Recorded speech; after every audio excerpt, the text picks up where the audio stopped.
after the other night, looking at tonight, fairly quick turnaround. What do you want to see? What do you want to see better? And what adjustments do you think you could carry forward? And putting that in the rearview mirror.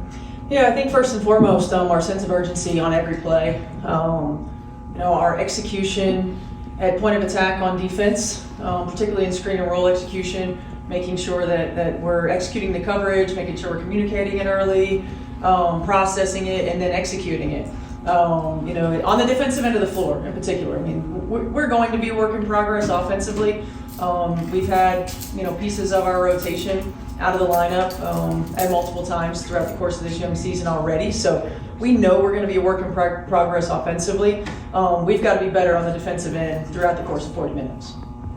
Steph, this is your first time facing your former team. Obviously, this group looks a lot different than what it did last year, but when you think back on last season, kind of what comes to mind? What are the positives about your time in Connecticut? I mean, certainly just great human beings in that organization, starting at the top with Jen Rosati and Morgan Tuck and a lot of the staff that is still there.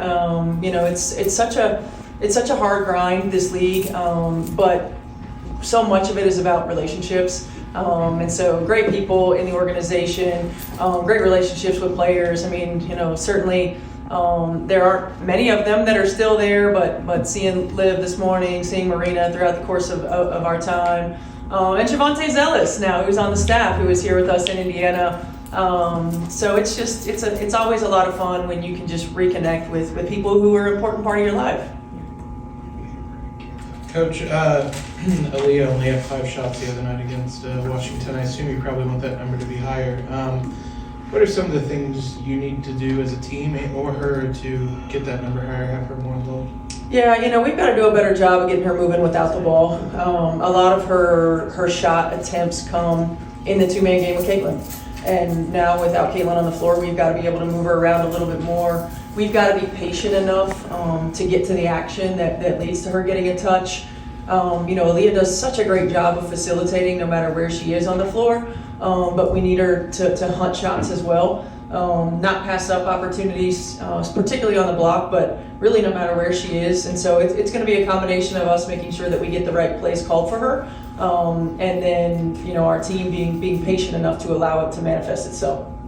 Steph, what do you think enabled DeWanna to kind of get going and have that big night offensively, and what do you want to see that? In what ways do you want to see that continue? Yeah, I think a couple of things. I felt like she was more aggressive, not hunting her shot necessarily, but being ready when she did catch it to make a move, to let it fly. I think it slowed down a little bit more on the offensive end. We were running a little bit more sets. And that's to the benefit to be able to get DB some shots, and so we've got to be able to mix both of those in. There's a piece of just finding comfort.